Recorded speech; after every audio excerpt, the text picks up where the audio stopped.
on this Waikirule. But the first bill in the NRC was the sectarian bill. Even in the army, even the NRC, even in the national resistance movement, the issue of tribalism, getting employment or favors based on your tribe, that's what Museveni was preaching against. But let me ask you a question, Rachel. How do you expect to get a job without recommendation? No. Let's finalize these issues. Right. It has been a problem of the country. When Museveni came in power, he said he's going to put an end to this issue. At first, it was okay until 1991, when Museveni uttered the statement, "Ugandans esikolanga mwendagano." I remember very well because I've been following Mr. Museveni, and that's when the issue would start back haunting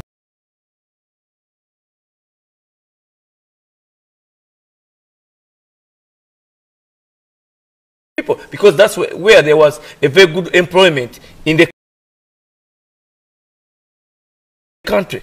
Then it went on. Let's talk about the political system. Without correcting the political system of Uganda to create equal opportunity for every region in Uganda, we shall never solve this problem. The third thing is small employment opportunities in the country. The small employment opportunities in the country goes what you call enjala. There's no jobs in the country. What people power is going to do is create as many jobs as possible. Because you are seeing people coming from Rwanda. I don't hate Rwandans. I like them very much. They are very good women, as me as a man. But these people are being brought from there with their friends and bring them in a country. You see, it's not fair. Someone has come from the university, you go to Rwanda, you bring in your friends, you give him a job, you just have to give him and then he's employed against someone who was born in a country. That's very unfair. Yeah, but there's some story that would, someone may ask a question that when you guys go to other countries, you also get employed by those other countries. So if you have the experience, you have the knowledge about some business, that shouldn't be a problem. Isn't that right? When you look at how the situation is, now, for example, you say that people come from Rwanda and they go to Uganda, get jobs, they're employed by these people. One, they're recommended, if somebody may say that right. But the main issue should be, are these kids, when they go to these institutions, do they go there because they are forced to go to universities, or they go there because they want to have a better life? I'm going to give you a very working example, very good working example. I used to live across the street, just down from here. Right. There was a young boy, I even still remember him very well. This boy, his mother came here and did what they call a cheyo. He worked very hard to make sure that all his children went to school. This boy got a very good degree in Makere and got masters and was employed in a very good company in Uganda. I don't know how he got the job, but this is his true story. Right. One day, because his mother was in America, was giving him good clothes and was wearing ties and professional, has masters, was in his office working. Then one of the department leaders comes in, was a Munyankore. He comes and walks in and looks at him, "What is your name?" And they told him a Ugandan name. I can even bring him here on record. "Who brought you? Who gave you this job?" The next morning, this boy, the man he stood up and said, "You must be washing toilets in the other side." This boy, the next morning, thought it was a joke. We can bring him on record here. The next morning, he said it was a joke. He was moved from this job and says, the only job we can give you, you can work in the kitchen to help these people giving us tea with a master's degree. The boy never went back to this place until his mother brought him here on a green card. Was that fair, yes or no? Does it happen in Uganda? Does it happen? Let me give you an example. Yeah, you go to Uganda, all the gas station in Uganda, who works there? All the supermarkets, these small jobs, all the big offices. Look at what Tamami Nundu was saying, that you've kicked us out of every place where we can work, including taking our lake where we would be making money. Now you're taking away our border business. You're kicking us out of the city. You're taking our tax business. What is left for the country? That's why we are here. That People Power is the only group or leader that is going to put the country in order. to change the things. Yes, yes, that's what we are fighting. We are going to give equal opportunity for every Ugandan that is in the country. We are going to bring as much employment, and we are going to hire people from other countries because there will be abundance of jobs. That's exactly the same thing that we're talking about. We have to get some other expertise from other countries to come and join our country. Now, I want to join. No, wait.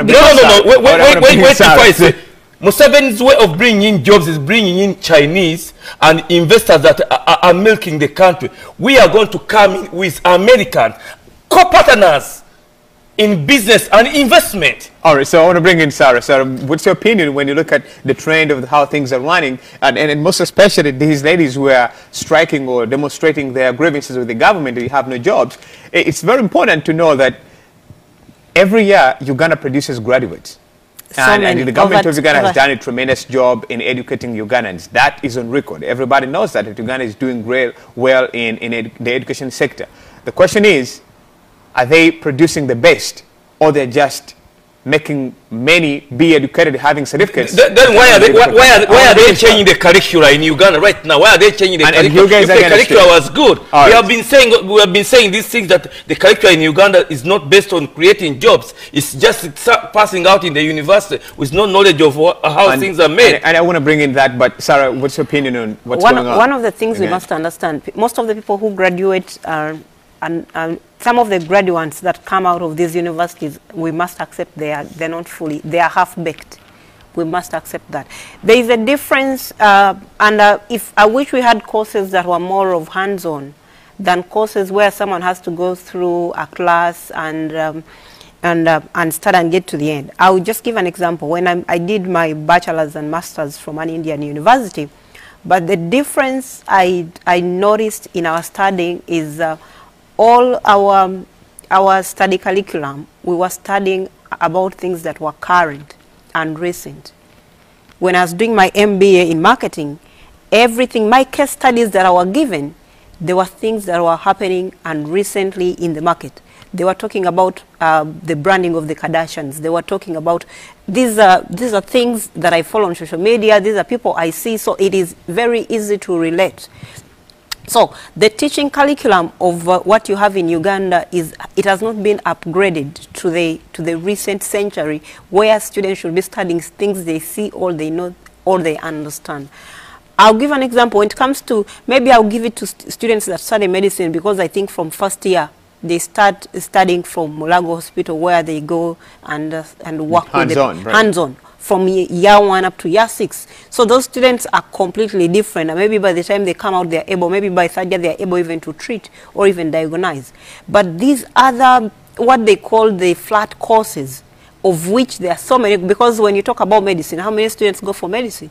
You're going to discover it's only maybe 100 or less than 100 that are able, or they have the potential to get into medicine, because they only take the cream.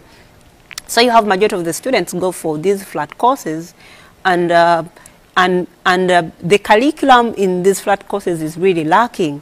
So it will take a student to put in more effort for them to be able to add on what teachers give you, or you just come out and you get onto the job market where you cannot even write a simple project, or you can't even write a simple proposal of what you studied. But then the other thing you're facing right now, you have if government wants to improve the job market in Uganda, you have so many people that should be in their retirement still working. Oh yeah, that's a good question, and that's what I was waiting for from you guys. There has been an argument that veterans do not want to leave their offices. I'm talking about people who have been in these offices for decades. 1, 2, 3, 4 decades. They don't want to leave. But is that a big problem? Because we see here in the United States, for example, we're seeing senators who are really, really old, I mean, congressmen and women who are really old. We're seeing businessmen and women who are really old, but they're still active in these businesses. They're not retiring. Is that a problem why the youth in Uganda are not employed? No, it is a big problem, because you have, there are so many sectors where you have people, we must leave alone the Senate and all that, people here retire. We must agree people here retire. There are so many people who are enjoying their social security right now, because after 65, all this money you've been saving all your life, you're entitled for it on a month. They send you a check. I don't know, every 2 weeks or monthly. So if there is this money that that has been saving, they've been saving for you, and they have to, you know, and there are so many benefits you enjoy as a senior. So why still go and, you know, still look for money when you have all those benefits? So definitely we must say when people hit 65, they enjoy. People get Medicare. After 65, you can enjoy services of Medicare. So we must accept that there are services people enjoy after they hit 65. But we have so many people in Uganda who should be in their retirement, but are not retired. That's why you find people either they are dozing in office, or they are unable to perform, or people are dying on their jobs because if you have a young country like Uganda where half of the population it comprises of young people, then people should be able to retire and give a leeway for other people. All then right. You have issues of nepotism where family members, you're my uncle and you sit in a high position, and then you end up giving me a job, and you give me a job in a position you know very well I can't perform.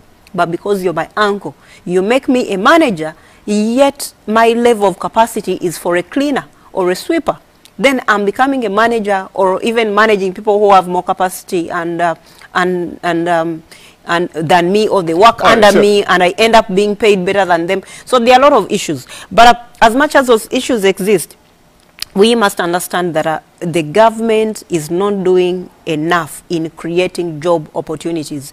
If government, I put up a post and on the other day, and I said, if government wanted to try, all these monies they've spent on the likes of Mainja, Full Figure, and the rest. Okay, let's say that you don't have enough job opportunities. You've run out of ideas. Why doesn't government come up with a scheme? Put up a scheme. This money you're just giving one individual 200 million, one individual 600 million. Come up with a scheme where you collect, call up all these graduates that have ideas or have projects, because we must say, as much as universities cannot produce fully baked students, right, there are people in there that have been innovative, or they've gotten some knowledge and they're able to expand it. So get those graduates with simple projects and look at it, create a board, let them look through these projects and see which project is viable, which project is ready to get onto the market. You've seen America has a program called the Shark Tank, right, where, you know, rich men invest in, and that's how they do business. They invest in ideas. So there are so many Ugandans who are innovative and have ideas. Give them loans, interest-free loans for, let's say, 1 year.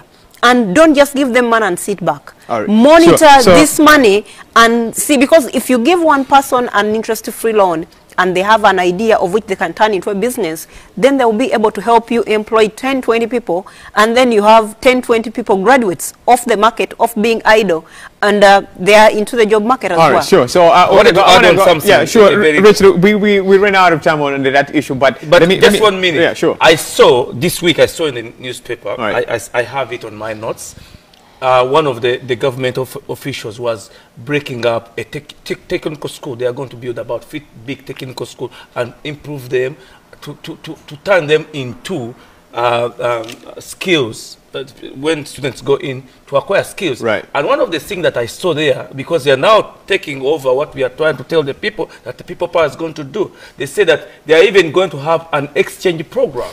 If someone present day in Uganda goes in a technical school compared to a technical school, I went to one of the technical schools here in Medford, and I was able to visit there.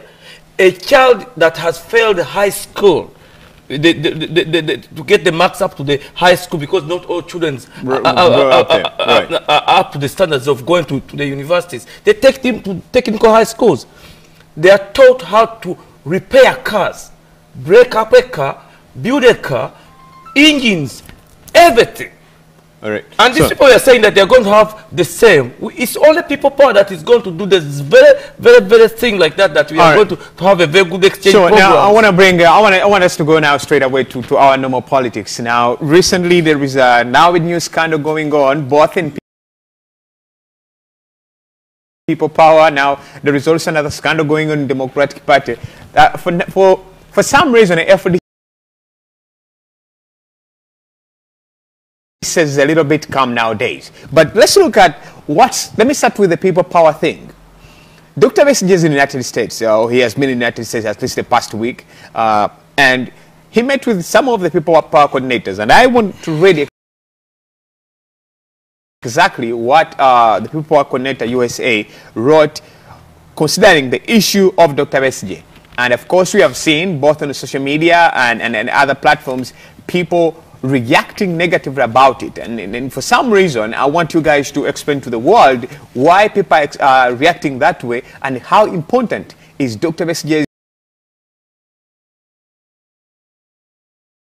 meeting with People Power Coordinator Karim for being echoed in the international community with the need to know where People Power stands when it comes to merging forces. Now, I want to stop from there, and then then you guys come in. Richard, Dr. BESIGYE meeting Karim, many people on social media have reacted negatively, saying that this is not the right move. They've brought up history of Dr. BESIGYE about elections and all that stuff. What does that mean to you? First of all, there are two types of people. They are spectators and talkers, and they are engineers. The reason why we are here, we are analyzing as engineers. What is wrong with Dr. BESIGYE? Let me tell you. I've worked with Dr. BESIGYE for so many years in these political issues of Uganda. Right. The aim was the overthrow of Museveni out and kick him out of power. That's our goal. Now, our good friend, our leader now, People Power, Honorable Chagwen, comes in 2 to 3 years ago in the political scene. And we all like him, and we're all following him. We are all analyzing for him. So if they get together, both of them, because Karim Mutambi cannot, our leader in the diaspora, cannot just wake up within Sereko and just call Dr. BESIGYE and say we are going to visit such and such a place for such and such a purpose, because people are telling us this and this, without the consultation of Honorable Chagwen. So this issue is up to Honorable Chagwen to talk to the world and say, look, I'm in good contact, I'm in working progress with Kizza BESIGYE. Well, the second thing, yeah, let me give you, the next government that is coming in, because the way Uganda is today, is going to be a coalition government, where people are going to come together to repair the country, for the new constitution, for new ideas, to rebuild the country. Do you think People Power will get all the mandate to do all these things without FDC, without BP, without JEMA, without UPC? Not all people without NRM, some of the NRM members like Sechi Kubo, like this man from, I don't know this, to something like yeah, right. Yeah. Yes, we shall all have to come together. Then we rebuild a new country. All right, sure. So that's it. I want to bring in Sarah. Sarah, you have read comments from different individuals. You've seen reactions from different people. Some are saying this wasn't the right move. They cannot trust Dr. BESIGYE meeting People Power coordinators in USA, and yet he cannot do the same back in Uganda. What does that tell you? As much as we agree or disagree that I know where people's bitter or anger stems from. Basically, there's so much that has been said about Dr. BESIGYE, and people feel he's either disappointed them, especially some of the statements he's been making, because himself, he hasn't been straight. Today, he makes his statements. Tomorrow, he flops and says something else. So, and also his team. But what people must understand is Dr. BESIGYE meeting the People Power team in USA, the lobbying of Dr. BESIGYE to see that he stands, he does not have any intention to stand in 2021, cannot stop until when we are sure that he's not going to be on that ballot. Because up to this time, we are not 100% sure Dr. BESIGYE is not going to be there. I am very sure in his camp, there are people still telling him he still has potential. As much as we put up, people on social media have really shown and told Dr. BESIGYE 20 years enough is enough. But I've seen also from the FDC camp, there are people who feel like, oh, he should also come, Dr. BESIGYE should come back. So the lobbying of Dr. BESIGYE to emphasize and tell him the importance of having one candidate cannot stop until when we are sure he's not going to be on that ballot. So we cannot stop talking to him. We've seen a number of times Honorable Chagulanya has engaged Dr. BESIGYE to an extent. Sometimes they meet up and talk. We've seen their pictures together. So it doesn't mean that it doesn't mean that Bobi Wine does not listen to whatever they say about Dr. BESIGYE. He knows. And maybe some of the truth we do not know he knows. But we cannot stop lobbying Dr. BESIGYE to make him not come onto that ballot. Because if he does, that is dividing the opposition of vote, like it or not. So we cannot stop as much as some people, and it depends on how you want to look at it, but if you look at it from the angle that Karim Ntambi and Nsereko were also engaging Dr. Besigye and giving him, because they represent the diaspora, right, giving him their perspective, or making him look at things from the diaspora, angle, to make him understand that, look on, people in the diaspora want Honorable Kyagulanyi because they represent the diaspora. Right. So it is very important they give him that message, and also because first of all you must understand, some of those guys you see engaging with Dr. Besigye have also worked with him before.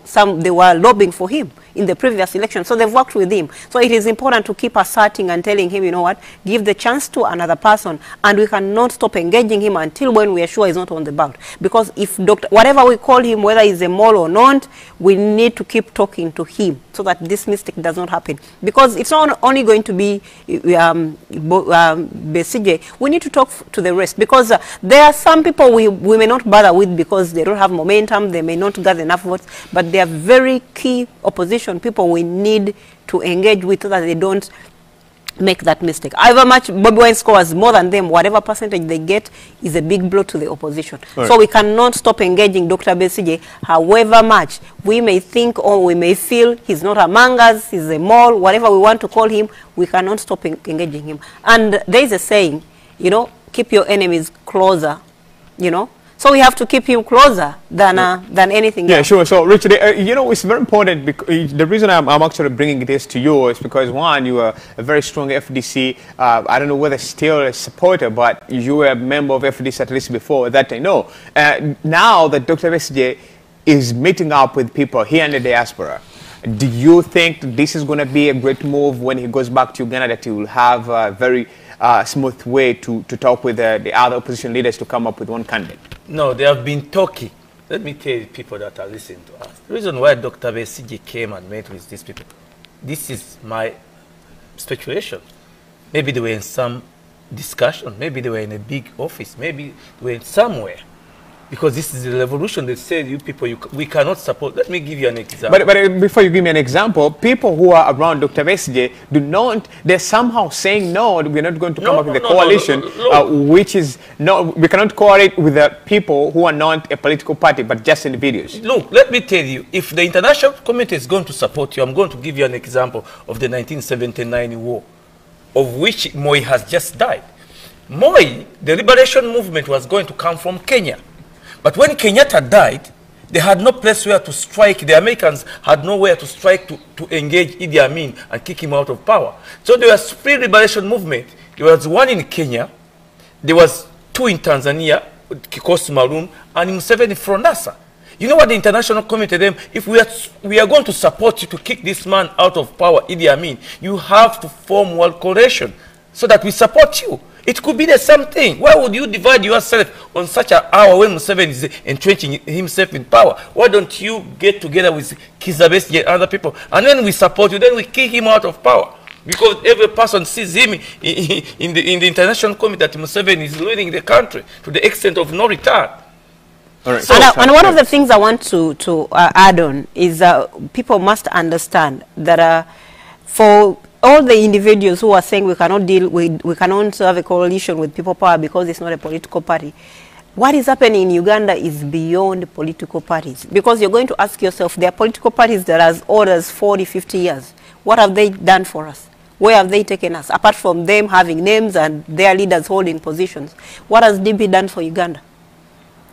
Because if it was the issue of political parties, DP would be in power. What has CP done for Uganda? What has UPC done for Uganda? So we must understand the issue of what is happening in Uganda right now is beyond political parties. It is not political parties that are going to take us out of, this, the disease we are suffering from of Musevenism. It is not political parties, because if it was political parties, we've had the FDC as a party standing and even having, standing for the last 4 years. FDC alone could not do it. That's why we are asking, we need all individuals, no matter which political party, no matter your political affiliation, and no matter who you are. But we have already, because right now you have someone, there are so many things you need in play. You need popularity, you need someone. You have it in Kyagulanyi, he resonates with 75% of the people. Ugandans like him. and majority of Ugandans are young people who have seen him where he has come from, and they see a future in him because of his history. He has a clean history, he has not worked with Museveni, he has not dined with Museveni. So Ugandans, there are certain things, there's a pattern of things they are looking at. So right now, if they're looking at Kyagulanyi, and people may understand, Kyagulanyi may not understand all the political, may not understand all the political conundrums or political details and all that and all the bits, but every good leader works with people. Right. You do not have to be perfect. You do not have to know the political dictionary from beginning to end. You work with people because you cannot know everything. You cannot know everything. You get the best people in the different fields. Get the best person who understands education. I'll just give you an example. When Muyingo was still the Minister of Education, that was the former headmaster of Namugongo. Right. The education was, the education sector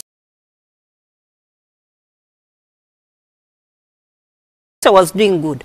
And if Muyingo, as an administrator, as someone who has been in the education sector before, if the issue of Makerere University had happened in the era of Muyingo, he would have handled that thing different completely. And Muyingo, I don't know which ministry he's in right now, or he was put down, but Muyingo, why are we having the first leaders, the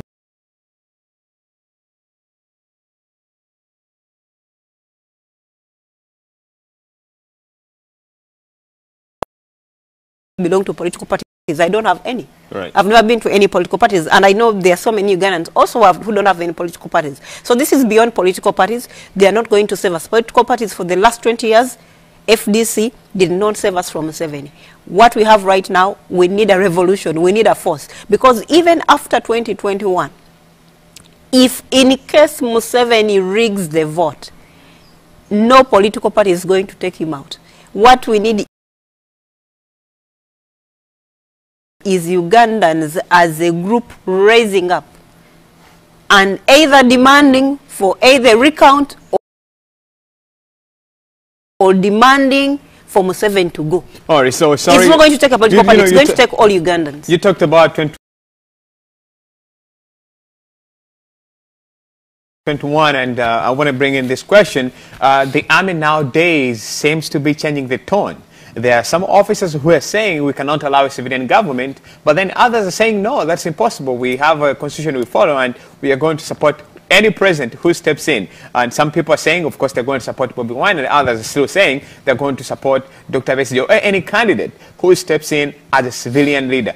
Well, we should remember that Dr. BESIGYE is a former army guy, so one may say, oh, he's part of them, but let's look at Bobi Wine, who has never joined the army. As per now, and of course maybe Moses Byamgisha from FDC, who's also standing as a candidate. How true is the statement, Richard? The statement is true. Let me give you an example. We are in such a time that has never happened. Every time I hear these things, I go back and look at the history of Egypt, of Abdul Nasser.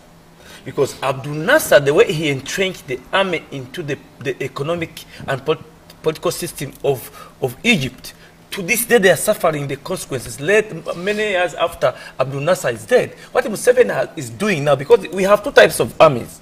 First of all, we have the SFC for his son, Muhoozi, and he himself. Then he has this other regular army that have been idle and demanding something to eat. What he has done is put them in the economic system of the country. Now for them, if you hear them, one of them was saying in Nakasonga, was saying, for us in the next coming election, we have things that are at stake because we are in charge of the fishing industry. We are making all the money because he has given them to run the economic system, which is so dangerous for the country.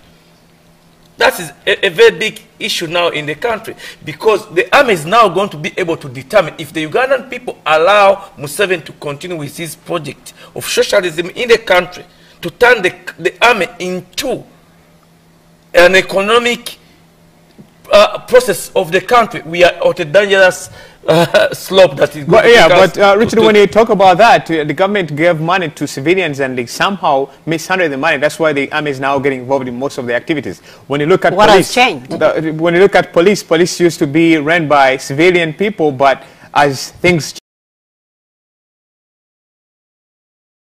changed. Now is it doing any better? No, but no. You must understand that we are not children that are talking these things. I've started these class struggles of political struggles, social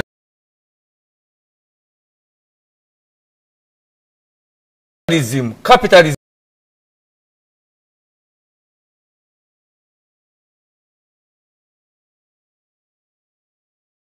Exam. What are people power going to do?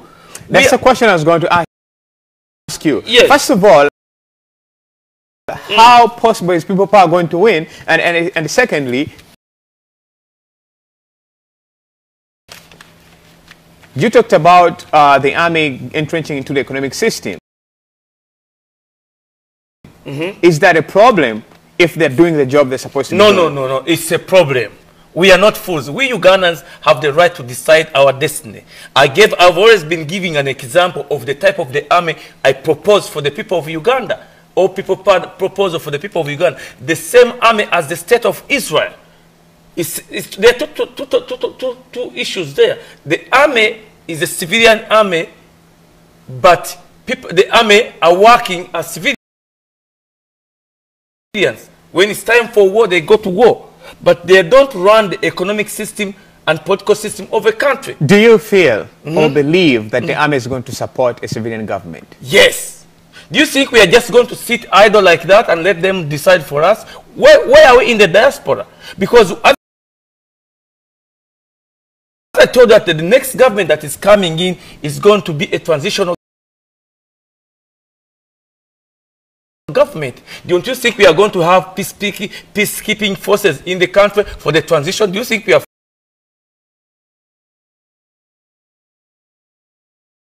force? What is going to happen in all along? I've been telling this to my people even here, that we must use the GI bill. We shall pay the current army very well and get them out of service. Maybe they can join the next army. Pay them very well, because the reason why it is putting them in the economic system is because they are poor. We shall pay them very, very well, because we want them to support the civilian when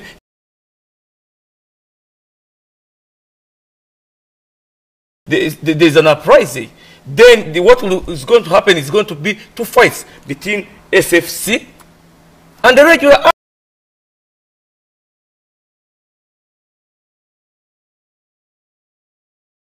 army. Then we shall see which side.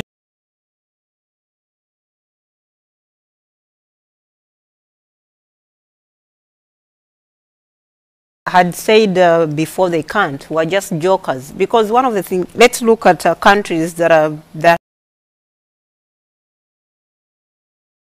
have some of the developed or good democracies like United States.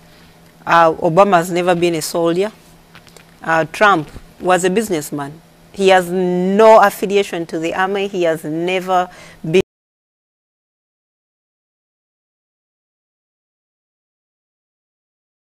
into any of the wars, but he's been president, and the commanders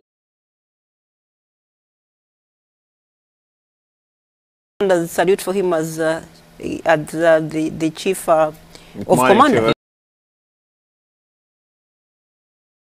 The commander as the commander-in-chief. So but this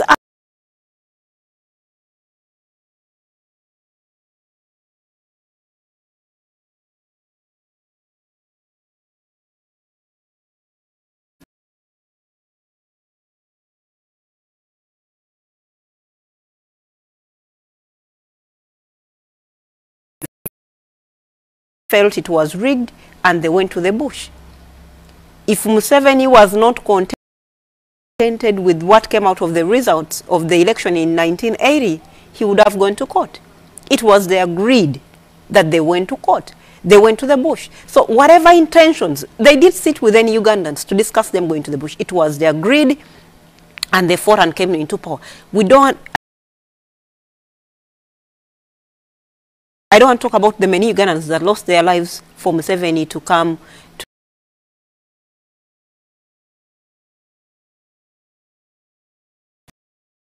what I want to understand, I want people to understand that these the guys who arrogantly say, "Oh, we cannot hand over power to civilians." You don't own Uganda, and we've had countries and which also have well-established armies, and people have risen up, and they did nothing.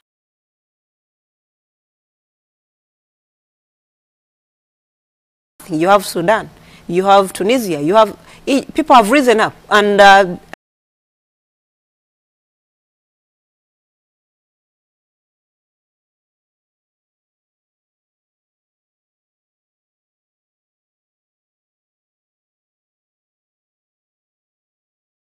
committee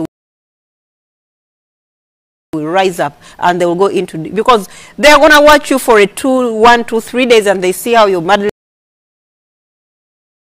people, and then they'll come in, and that will be game over. So we must understand this. We cannot give a chance for we cannot let these jokers scare us into thinking they own Uganda, or because they have the guns, or and because they can fight. And then the other thing we must understand, majority of the people in the army or in the police are doing so bad. So if Museveni wanted to cement himself in the army, or by hiding behind the army, he would have given these people better salaries, they would have stayed in better places. But you've seen policemen still earn $200,000. That's less than $100. So Ugandans, as much as we know, definitely there are people, and they're the majority of them, either in police, either in the army. So they are really doing so bad to an extent that if also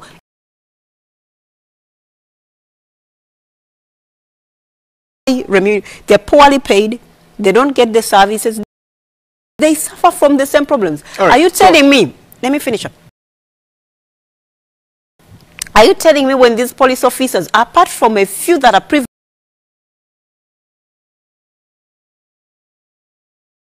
privileged, when they fall sick, they're not treated, they don't end up in Mulago like everyone else? Do you think the poor service delivery, discriminates them? Well, I think, Sarah, while the government is improving, recently we saw, was it today morning, or probably back that aside, yeah, today morning, or now, a couple of hours ago, one of the parents to the judges, Justice Bamugamariri, we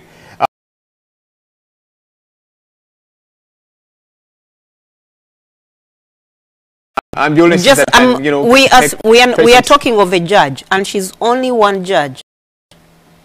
How many Ugandans need to be airlifted every time there's a problem, and they don't get that opportunity? How many Bagemeleres are in Uganda? There are not so many. That's why, when you make plans, God laughs. So that's why you need to support the government to, invest a lot of money in the projects like that, so that when you fall sick, a mom falls sick, they can come up. What it needs to do, if the government had improved the healthcare services in Uganda,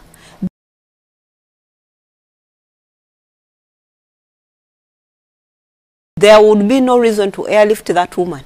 She would be treated in Uganda hospital. I know Uganda hospital have been there. If they were given the right equipment, if it had been serviced, if they have the right doctors, the nurses, there was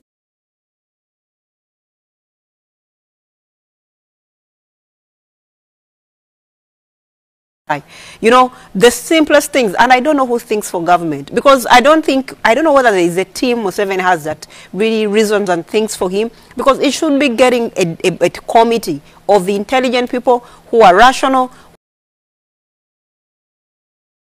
who do not want to please him, who are going to be open and tell him what he doesn't want to hear. Because some of the things they do is not using common sense. But we understand he's been in power for almost 35 plus years, you cease to reason. You cease to think with the common people, and at that point in time,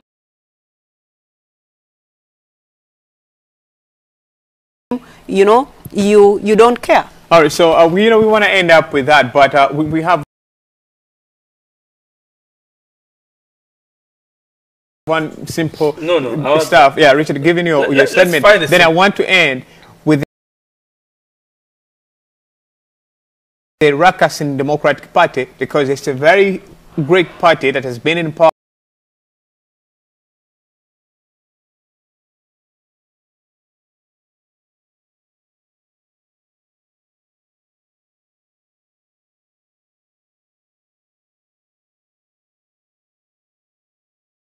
things. Area Kategaya, Museveni's close friend. Area Kategaya died.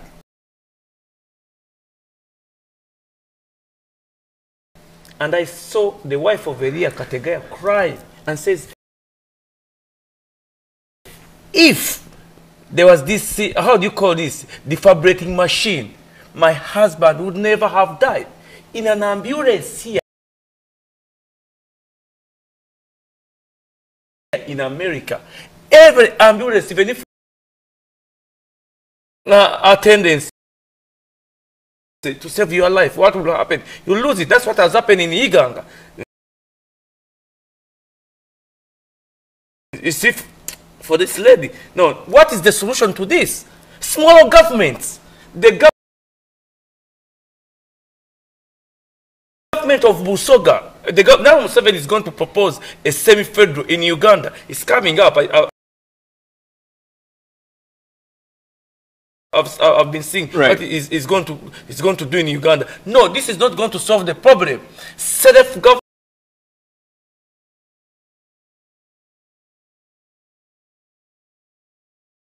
is going to solve these issues, that the people of Busoga can be.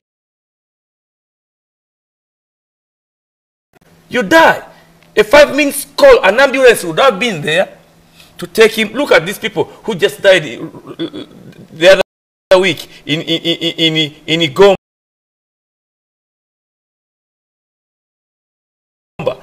They had to bring a pickup, an army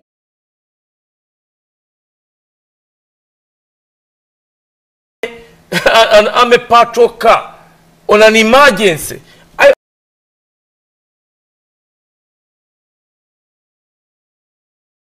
I happened to build all those health centers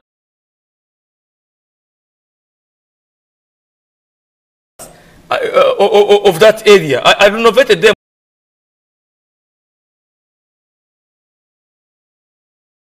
Members of parliament are supposed to present a certain amount of money every month, probably 25 million Uganda shillings to the DP fraternity. And most of them, since they gained these positions,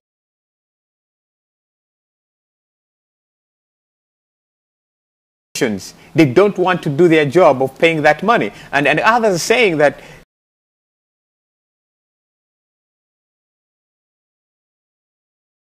people are just against the chairman Mao, who is now the current president for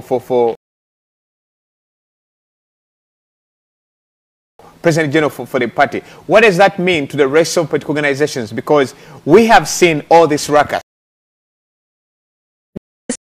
Political parties are bickering. We do not because me as an individual, I feel they've not delivered. They've not helped us get out of the problem where we are in right now. Because just imagine they're fighting for money within their small party of a chairman, his vice president, and a few. Their problems are big. You know, whatever they are fighting for is completely nothing compared to the problems of Ugandans. Ugandans are crying of unemployment. People are crying, yes, yet they get a salary in parliament, yet they get money from government. There are problems. In fact, anyway, we live in the time of, in the era of media where every small thing, so long as it's, it has the drum a little bit in it, we highlight it a lot. But the O's of DP should not even be highlighted or given any news. But it's an organization that was one, and according to the DP members, they said that they were the very first group to present people power into the country. It doesn't matter what they did. Union and the coalition stuff. It doesn't matter what they did. What does that tell you to the opposition members? What does it tell you? Where is the future of the opposition if your political parties that you want to work with are always bickering? They need to sort out their issues, individually, because just like I've told you, whatever they are fighting for, they are fighting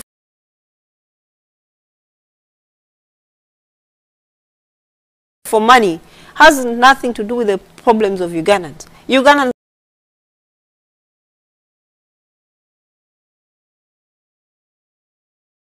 are crying of unemployment. What's next?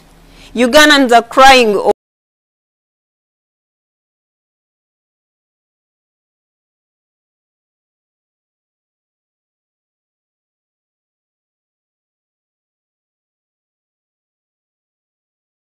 problems of Ugandans. And Ugandans,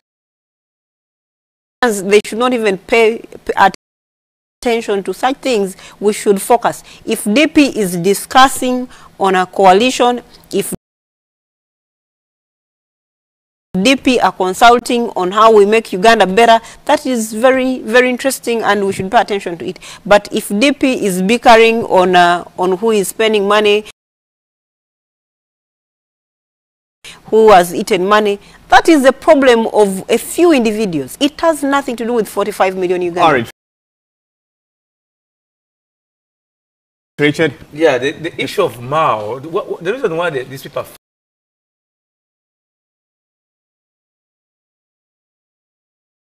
what the people of Masaka should learn from the people of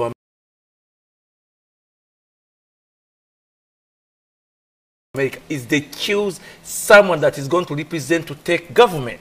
That's why you have all these people. You have these people, the former vice president here, you have all these other people, Buchibag, you have all these other people. You see, right. They always have to choose someone who is going to make them win and take over the government. Right now, they should all support Honorable Bochago. We don't have time to waste on Mao and everything that he wants to do, because Mao doesn't want people to join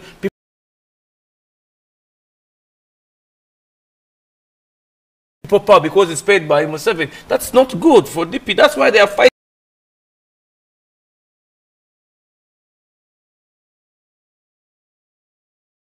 for the country, and that was Godfrey Mtabazi. Now, he's one man who was very strongly supporting and of course advocating for the censure of Honorable Robert Kyagulanyi. You remember when new rules came in that he's not supposed to be hosted on any TV show or any radio program? You remember all those things. Godfrey Mtabazi was a very strong man who was supporting and working on behalf of the government. Now his contract ended yesterday. There are many other people like him who have worked for the same government and things have not turned out right. Their contracts have not been renewed. What does that tell the rest of Ugandans? Is the government serving to help these individuals, or they're just being used to serve a certain purpose and after they are dumped? Remember the days of Jennifer Musisi when she was very active in the country. She served, and we should all agree that Jennifer Musisi will always remain in the history of the country as one of the best EDs who changed the structure and the face of Kampala City. But she was also used. Remember the last statement she gave after leaving the office? That is how the country is being managed. That is how people are losing their credibility. That is how you, who is not working with the government today, but you're planning to do it tomorrow, that is how you're also going to be misused. Remember all the officers in police and the army who have been used and dumped. What does that tell you? Is this government serving Ugandans? Is this government serving you who are working for the government? or it's just using you and at the end of the day, dump you. Have a great week. That's my take. It's your responsibility to think about where you're going. But have a nice week and see you next Saturday. Thank you, Oris, for watching Ugandan Crossroads. Coming up next, love, sex, and money. Have a good week. You guys want to thank you.